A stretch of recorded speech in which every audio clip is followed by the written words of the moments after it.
भारत के सबसे रोमांचक गेमिंग प्लेटफॉर्म विंजो पर हैं 70 से भी ज्यादा गेम्स। तो खेलो अपने मनपसंद गेम्स और रोज जीतो करोड़ों के इनाम। Download now from winzogames.com। Game में वित्तीय जोखिम शामिल है और इसकी आदत लग सकती है। जिम्मेदारी और अपनी जोखिम पर खेलें। नमस्कार, मैं हूं शिवेंद्र श्रीवास्तव और आप देख रहे हैं यूपी तक।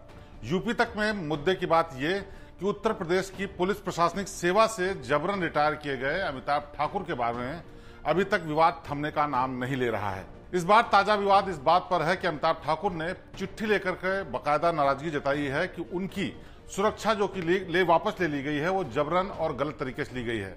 ये उनके लिए अपमानजनक है। दरअसल अमिताभ ठाकुर को जबरन रिटायर किए जाने के बाद लगातार सरकार उनके खिलाफ कई एक्शन ले रही है, जिसमें जांच शुरू करने से लेकर के उनकी सुरक्षा वापस लिए जाने तक है।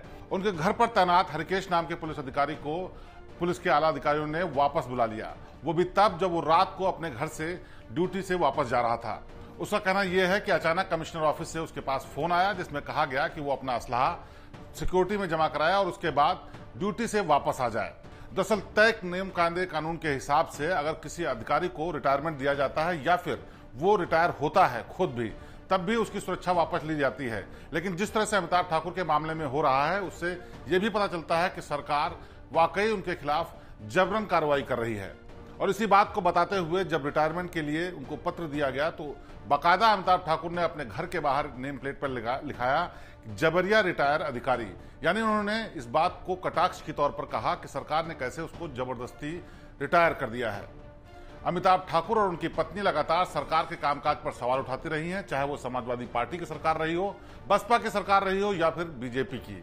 सब पर सवाल उठाते हुए कई बार उन्होंने रिट भी दाखिल की, अदालत की भी शरण ली और इसी के चलते माना यह जा रहा है कि सरकार ने उनको जबरन रिटायर किया है। लेकिन सरकार का कहना यह भी है कि उनके खिलाफ कई मामलों में जांच चल रही है और वो अपने काम में लगातार लापरवाही करते रहे हैं, इसीलिए उनको जबरन रिटायरमेंट यानी वीआरएस दिया जा रहा है। बहरहाल अमिताभ ठाकुर का नाम पहली बार चर्चा में तब आया था जब मुलायम सिंह के खिलाफ उन्होंने मुकदमा लिखाने की कोशिश की थी और उसमें आरोप लगाया था कि किसी मामले में दबाव बनाने के लिए मुलायम सिंह यादव ने मुख्यमंत्री रहते हुए उनके साथ अभद्रता की।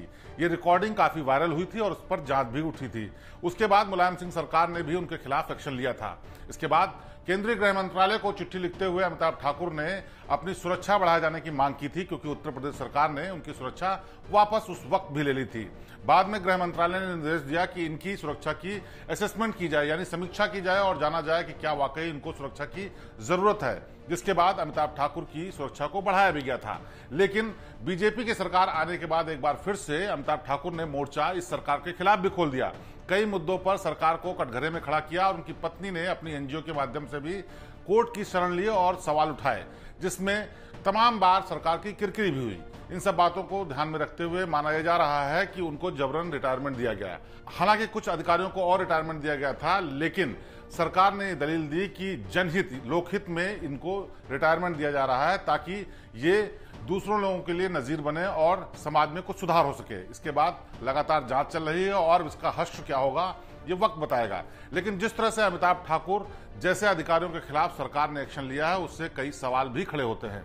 बहरहाल अपनी सुरक्षा वापस ले जाने पर अमिताभ ठाकुर ने सरकार की मंशा को लेकर सवाल उठाए हैं और बहुत मुमकिन है कि आगे इस मामले में अदालत की भी शरण लें। लेकिन इस पूरे मामले में किस ओर रुख रहता है सरकार का और अमिताभ ठाकुर का ये वक्त बताएगा।